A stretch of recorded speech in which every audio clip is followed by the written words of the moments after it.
네, 안녕하세요. 주식은 역시 기리기리 세계리십니다. 안녕하세요, 여러분들. 벌써 새로운 한 해가 출발한 지 5일째가 되었고, 이제 또 한 주가 끝나고 있습니다. 이번 주 증시는 뭔가 기대 반, 걱정 반인 것 같은데, 과연 어떤 소식이 나오고 있는지 빠르게 또 확인해 보도록 하겠습니다. 같이 공부하시죠. 렛츠 기릿! 첫 번째 소식입니다. 오랜만에 조금 돈 되는 소식 바로 보고 넘어가도록 할게요. 증권사들의 마케팅이 뜨겁다고 합니다. 기름들이 아시다시피 증권사의 현재 상황은 좋지 않습니다. 증시가 활발해야지 거래 수수료도 늘어나고 그래야지 돈을 버는 증권사가 지금 좋기에는 당연히 어렵다고 볼 수 있겠죠. 하지만 그런 와중에 가만히 있을 순 없습니다. 그래서 반전을 노리기 위해서 새해부터 마케팅을 빡세게 하고 있다고 하는데 두 가지 증권사가 있습니다. 첫 번째는 유진투자증권. 기름분들이 만약에 유진투자증권을 계좌 개설을 한다면은 묻지도 따지지도 않고 1만원을 준다고 하고요. 그리고 거기서 500만원을 거래하면은 3만원을 또 주고 3개월 연속 1000만원을 거래를 한다면은 5만원을 추가 지급한다고 합니다. 그렇다면은 그냥 단순히 계좌 가입하고 거래 몇 번만 하면은 총 9만원을 우리가 획득할 수 있다는 거겠죠. 이거만한 알바가 없을 것 같습니다. 그리고 두 번째는 신한투자증권인데 여기는 개설만 해도 2만원이라고 하며 그리고 100만원 거래하면은 1만원 추가, 1000만원 거래하면은 3만원 추가, 1억을 거래하면은 5만원을 제공을 한다고 합니다. 다 합치면은 11만원이나 되는 거금이라고 볼 수 있겠죠. 그래서 여러분들이 유진투자증권이랑 신한투자증권 이 이벤트를 전부 다 참여를 하신다면은 총 20만원의 수익을 거둘 수 있을 것 같은데 물론 몇몇 기름분들은 이렇게 말씀하실 수 있습니다. 한이길이 계좌 개설하는 건 오케이 그거는 한 10분? 10분이면 할 수 있으니까 괜찮은데 그런데 거래 금액이 너무 큰 거 아니야. 특히 신한투자는 1억을 해야 되는데 야 1억을 어떻게 하냐 우리는 1억이 없다 라고 말씀하실 것 같은데 그런데 이거는 꼼수가 또 존재하고 있죠. 기름분들이 아시다시피 ETF를 당일 매수 당일 매도하면은 세금이 없다는 거 알고 계실 거라고 생각합니다. 그래서 예를 들어 코덱스 200이라든지 혹은 인버스라든지 그런 것들을 그냥 매수한 다음에 바로 매도하셔도 되고 아니면 한호가 먹고 매도하셔도 되고 그런 식으로 거래만 해도 내가 가진 돈이 100만원이라면 1억까지는 좀 힘들 수 있을 것 같습니다. 좀 긴 시간이 걸리겠죠. 하지만 1000만원까지는 단 10번만 하면 된다는 거 기름분들이 참고하시면 될 것 같습니다. 어쨌든 이러한 방법도 존재하고 있으니까 혹시나 조금 심심하고 좀 돈 좀 벌어볼까 라는 생각이 있으시다면 이러한 계좌 개설을 한번 해보시고 여기서 끝내도 됩니다. 계좌 개설만 해도 3만원이죠. 그 외에 조금 더 시간을 내서 이러한 이벤트를 즐기고 싶다면 ETF를 한번 거래를 해보시는 것도 괜찮을 것 같습니다. 다음입니다. 증시 소식 보도록 하겠습니다. FOMC 의사록 공개. 의사록에 담긴 내용을 한 줄로 요약하자면 2023 그러니까 올해 금리 인하 없다 그러니까 꿈 깨라 라고 말을 했다고 합니다. 얼마 전까지만 하더라도 결국 연준의 입장이 바뀔 것이다 이런 전망이 많았는데요. 하지만 연준은 아직까지는 나는 입장 바꿀 생각 없습니다 라는 스탠스인 걸 확인할 수 있죠. 그러나 어제 미국 증시는 상승을 했습니다. 그 의미가 뭘까요? 맞습니다. 이미 지난달부터 금리에 대한 이야기는 더 이상 큰 악재가 아니라는 거 지속적으로 우리가 공부를 해봤죠. 설령 흔들린다고 하더라도 하루짜리 악재로 끝나는 걸 체크할 수 있었습니다. 게다가 어제는 이러한 소식이 나왔지만 증시는 오히려 상승 마감한 걸 확인할 수 있죠. 물론 이 와중에 연준이 경고까지 한 상황이다 보니까 조금 쫄린다 라고도 말할 수 있겠지만 그런데 불과 1년 전만 하더라도 연준은 인플레가 심각하지 않다 단기적인 현상이다 이런 이야기까지 했었습니다. 그런데 그 전망 완벽하게 틀린 걸 확인할 수 있죠. 그런 것처럼 이번에도 스탠스가 바뀔 수 있으니까 이런 부분을 한번 기대를 해보면서 올해 증시가 조금 오를 수 있지 않을까 이러한 기대감은 좀 가져도 될 것 같습니다. 다음입니다. 이 와중에 중국, 유럽의 호재가 나왔다고 하네요. 일단 중국발 호재는 바로 경기부양책이 나오는 거 이거는 당연합니다. 나올 거 우리 알고 있었죠. 그리고 플러스 기술기업 규제 완화 소식인데요. 기술기업 규제 완화가 뭔가 봤더니 어제 중국 당국의 알리바바 금융자회사 엔투그룹 자본 확충 승인이 나왔다고 합니다. 최근 몇 년간 중국은 기술주를 때려패는 흐름을 나타냈었는데 그런데 이제는 그 규제가 다시 풀리는 걸 체크할 수 있죠. 그러다 보니까 중국에서 조금 호재가 나왔으며 그리고 유럽은 프랑스의 CPI가 공개가 되었는데 물가가 둔화되는 모습을 나타냈다고 합니다. 그렇다면 유럽 전체의 물가도 둔화가 될 것이라고 충분히 예상을 해볼 수 있어서 당연히 큰 호재라고도 말할 수 있겠네요. 자, 2022년은 진짜 하루 건너 하루 악재였습니다. 우리가 한번 공부를 해봤었는데 새해 첫 소식이 바로 오스템 임플란트 대규모 횡령 사건이었고 그리고 전쟁까지 일어나고 홍수도 나고 비도 엄청나게 많이 왔고 그리고 할로윈데이에 안타까운 사건도 있었고 등등등 진짜 안 좋은 이야기만 많은데 그런데 23년은 딱 반대로 좋은 소식만 가득가득한 그런 해가 되었으면 좋겠습니다. 다음입니다. CS 소식이 지속적으로 나올 것 같습니다. 삼성전자 소식부터 보도록 할게요. 할게요. 삼성전자에서는 이번 CES에 스마트 싱스 스테이션을 공개를 했는데 왼쪽에 보이는 이 기계입니다. 이 조만한 게 뭐 할 수 있나 봤더니 스마트홈 기능을 쉽게 사용할 수 있도록 지원을 한다고 합니다. 스마트 싱스 앱에 TV, 세탁기, 냉장고, 에어컨, 조명 커튼, 그리고 콘센트 등 다양한 제품을 조작을 할 수 있다고 하며 루틴 기능도 설정이 가능하다고 합니다. 예를 들어 내가 취침을 설정을 하면은 침실의 TV 그리고 조명이 꺼지고 커튼이 닫히는 등 그 모든 것을 한 번에 진행하는 말 그대로 뭔가 미래 영화에서만 나오는 그런 것들을 우리가 직접 확인할 수 있다는 거겠죠. 게다가 스마트 싱스 스테이션은 무선 충전을 지원하며 갤럭시 기기 위치 확인을 위해서 버튼을 누르면은 기기에서 소리가 나오도록 한다고 합니다. 그렇다면 이 녀석 가격이 얼마인가? 129,000원으로 이달 중 출시 예정이라고 하며 여기서 중요한 거는 바로 이거죠. 이 스마트 싱스 좋아 보이긴 한데 굳이 이게 왜 있어야 되나? 라는 생각을 해볼 수 있는데 삼성전자 입장에서는 이게 팔리면 팔릴수록 집안에 있는 가전을 전부 다 삼성전자로 해야 되는 그러한 상황이 벌어질 수 있습니다. 그러니까 냉장고는 역시 LG지 이렇게 말하면서 다른 건 다 삼성인데 LG를 사는 사람들이 없어질 거라고도 볼 수 있겠죠. 그렇기 때문에 이쪽 시장에 조금 더 한 발 더 앞서 나간다면은 이제는 가전을 하나 사면은 따로따로 사는 게 아니라 똑같은 브랜드로 사는 그러한 문화라고 될지 그런 것들이 생길 거라고 볼 수 있습니다. 다음입니다. 그나저나 3전 바닥인가요? 그걸 맞출 수 있는 사람은 당연히 없겠지만 그래도 확률을 높여 나가기 위해서 이렇게 한번 공부를 해보도록 하겠습니다. 어쨌든 고민을 한번 해보자면은 일단 외국인 매수가 이틀 연속 들어오고 있다고 하며 그리고 아시다시피 어제는 반도체 세 공실 확대 정책이 나오면서 최근 들어 거의 7주 연속 하락했죠. 이렇게 하락하던 삼성전자를 다시 멱살 잡고 끌어올린 걸 체크할 수 있습니다. 투자 심리가 좋아졌다고 볼 수 있겠죠. 그 와중에 오늘 또 그 반대의 힘으로 떨어지는 게 아니라 보합권을 만들고 있기 때문에 그나마 다행이다 라고 말할 수 있습니다. 그래서 이제 가장 중요한 거는 당장 내일입니다. 삼성전자 잠정 실적이 발표되죠. 여기서 최소한 컨셉만큼은 나오길 진심으로 바라며 참고로 지금 삼성전자의 PBR은 1.1배로 역사적 밴드 하단 쪽에 위치하고 있다고 합니다. 그러니까 추가적 하락 분명히 있을 수 있겠지만 장기적으로 봤을 때 이 가격은 기회다 라고도 자신있게 말할 수 있다는 거겠죠.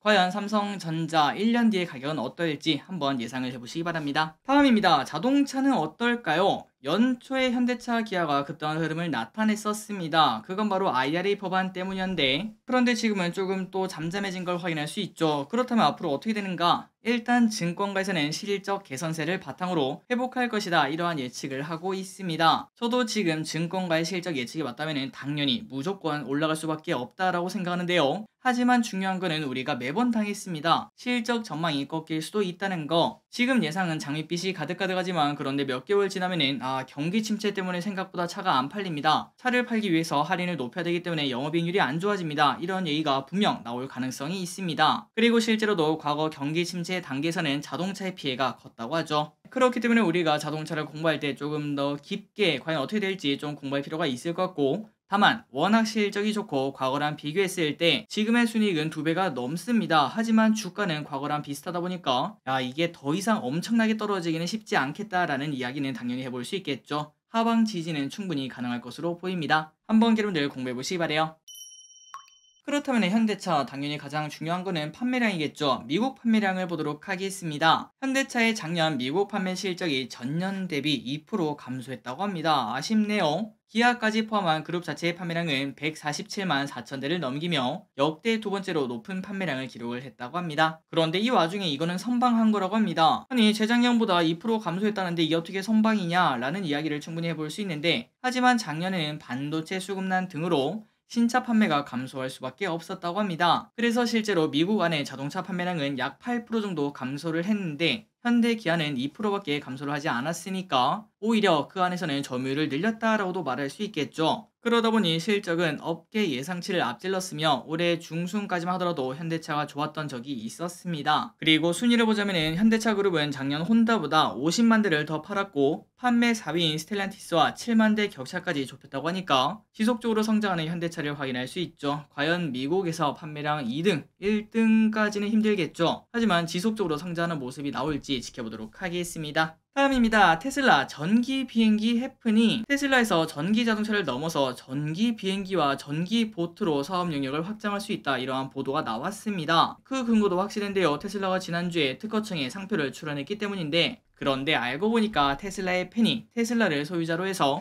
회사 몰래 제출을 했다고 합니다. 야, 이게 무슨 일인가? 앞서 일론 머스크가 전기 비행기 배터리가 상용화되면은 전기 비행기 생산에 한번 도전해 보겠다 이렇게 언급한 바 있는데, 그런 이야기를 듣고 상표를 출원을 했다라고 볼 수 있는데, 그런데 이것만 보고 외신 보도가 나왔다는 거, 그것도 조금 웃음벨이라고 볼 수 있습니다. 다음입니다. 테슬라를 못 버리는 이유. 돈나무 누나 오랜만에 또 보네요. 테슬라의 주가가 향후 5년 안에 1,500달러를 돌파할 수 있다 이렇게 밝혔다고 합니다. 그러니까 지금부터 거의 15배나 오를 수 있다는 건데, 그런데 진짜로 돈나무 누나는 그거를 믿고 있는 것 같습니다. 매번 매수를 하고 있죠. 어쨌든 이렇게 좋아하는 이유가 뭔가 봤더니 테슬라가 가지고 있는 오너 리스크와 별개로 테슬라는 전기차 시장을 주도하고 있으며, 테슬라의 기술력으로 낮은 가격대의 전기차를 만들기 시작하면은 테슬라를 선택할 수밖에 없을 것이다 이렇게 주장을 하고 있다고 합니다. 그래서 지금은 모델 3 가격이 4.5만 달러인데 2.5만 달러까지 하락할 것이다. 그렇다면은 다른 사람들 다른 전기차 못타고 테슬라 거밖에 탈 수 없을 것이다. 이러한 전망이 나온다고 합니다. 실제로도 돈나무 누나는 지난 3일 이틀 전이죠. 그때 테슬라가 12% 폭락을 했을 때도 테슬라를 추가 매수를 한 바 있다고 하니까, 이 누나는 진심이구나, 진짜 15배 간다고 믿는구나 라는 이야기를 해볼 수 있습니다. 과연 5년 뒤 테슬라의 가격은 얼마일까요? 다음입니다. 크래프톤, 요 녀석 진짜 문제네요. 지금 가격은 16만 6천원입니다. 크래프톤의 신작 칼리스토 프로토콜이 부진을 기록하며 크래프톤은 신저가를 경신하는 중입니다. 왼쪽에 보다시피 이제 칼리스토 프로토콜이 나온다고 하니까 주가가 쭉쭉쭉 올랐지만 출시 이후 야, 게임이 왜 이래? 라는 이야기가 나오며 쭉쭉쭉 빠져버리는 걸 체크할 수 있죠. 참고로 출시 초반에는 매출 순위 1위에 오르기까지 했지만, 그런데 컨텐츠 부족과 차별성 부족 등으로 비판을 받았다고 합니다. 저 기릿은 직접 해보진 않았지만 평가가 좋진 않은 것 같아요. 또한 당초 회사에서는 한 500만 장 팔 것 같다 라는 이야기를 했지만 200만 또 판매하기 쉽지 않다, 200만 또 어렵다 라는 이야기가 나온다고 합니다. 그래서 크래프톤은 배틀그라운드 이후에 다수의 게임을 출시를 하고 있는데 이렇다 할 대작 게임을 만들지 못하고 있습니다. 그러다 보면은 가치는 계속 떨어질 수밖에 없겠죠. 투자 심리가 나빠질 수밖에 없고 언젠가 또 대작 게임이 나오긴 하긴 할 텐데, 야, 이거는 진짜 기약 없는 기다림이다 라는 이야기를 충분히 해볼 수 있습니다. 어쨌든 이런 상황이다 보니까 크래프톤 계속 빠지고 있고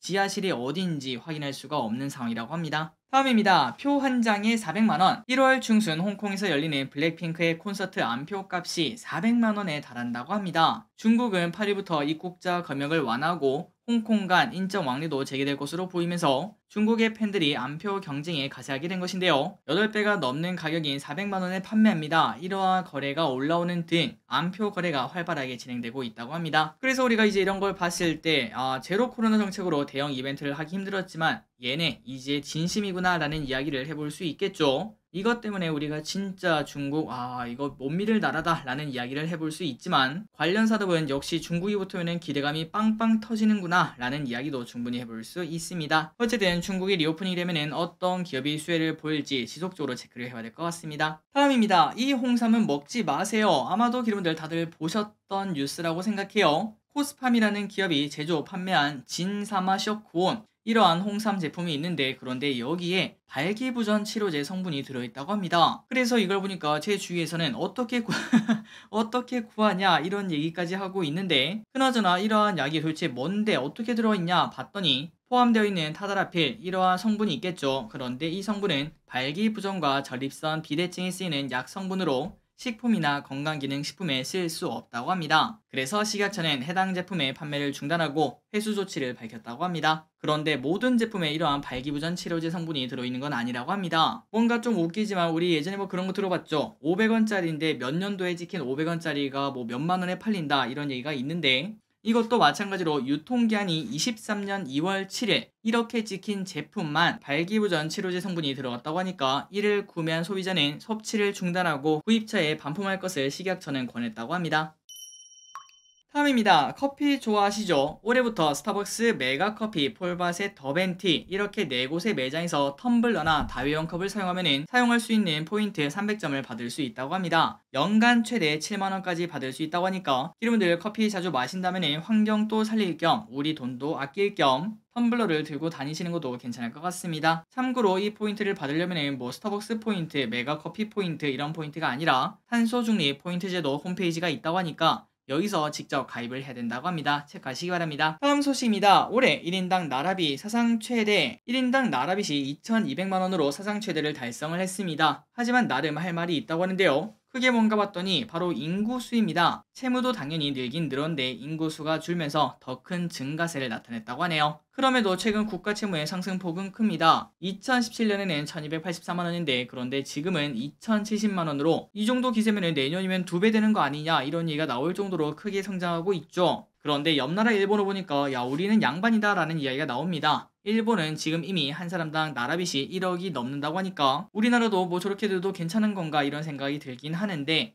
하지만 과도하면은 언젠간 문제가 생길 수 있겠죠. 당연히 이런 부분은 적절한 컨트롤이 필요할 것 같습니다. 다음입니다. IS 동서 폐배터리. IS 동서가 국내 최초 2차전지 리사이클링 기업인 파운 마이닝 컴퍼니 TMC를 인수를 했다는 소식이 나왔습니다. 그래서 오늘 IS 동서 주가가 날아가는 중인 걸 확인할 수 있는데 이에 따라 단숨에 폐배터리 분야에서 매출액 2위, 영업이익률 1위를 달성을 했으며 참고로 TMC는 21년에는 매출액 369억, 영업이익은 15억밖에 안 됐지만 그런데 올해 들어 3분기 누적까지만 봐도 매출액 724억, 영업이익 177억을 달성을 했다고 합니다. 최근 2차전지 조정으로 인해서 폐배터리 관련주도 조금 주가가 하락하고 있는데 과연 이번 이벤트로 인해서 IS동서는 주가가 어떻게 될지 그리고 폐배터리 관련주 주가는 어떻게 될지 한 번쯤 볼 필요가 있을 것 같습니다. 마지막입니다. 층간소음 기준 강화. 자, 층간소음 한번 당해보면은 진짜 정신을 못 차리죠. 두통이 그냥 생기는 걸 확인할 수 있습니다. 저도 얼마 전부터 윗집에 아이가 방학이라서 왔는지 머리가 울리기 시작하는데 어쨌든 올해부터 층간소음의 기준이 바뀐다고 하는데요. 원래는 주간 43데시벨, 야간에는 38데시벨이었는데 각각 4데시벨씩 내려서 조금 더 기준을 강하게 만들었다고 합니다. 참고로 야간 34데시벨은 윗집에서 청소기를 돌리거나 어른이 조심하지 않고 그냥 쿵쿵쿵 거릴 때 있죠. 그 정도 소음 수준이라고 하니까 야간에는 그냥 청소기 돌리는 그런 소리만 딱 들려도 아 이거는 층간소음이구나 라고 생각하시면 될 것 같습니다. 다만 2005년 6월 30일 이전에 승인된 노후 공동주택의 경우에는 내년 말까지 위 기준에 5데시벨을 더한 값을 적용한다고 하니까 혹시나 층간소음에 관심이 있다면 이러한 데시벨 기준을 가지고 있다는 거 체크하시면 될 것 같습니다.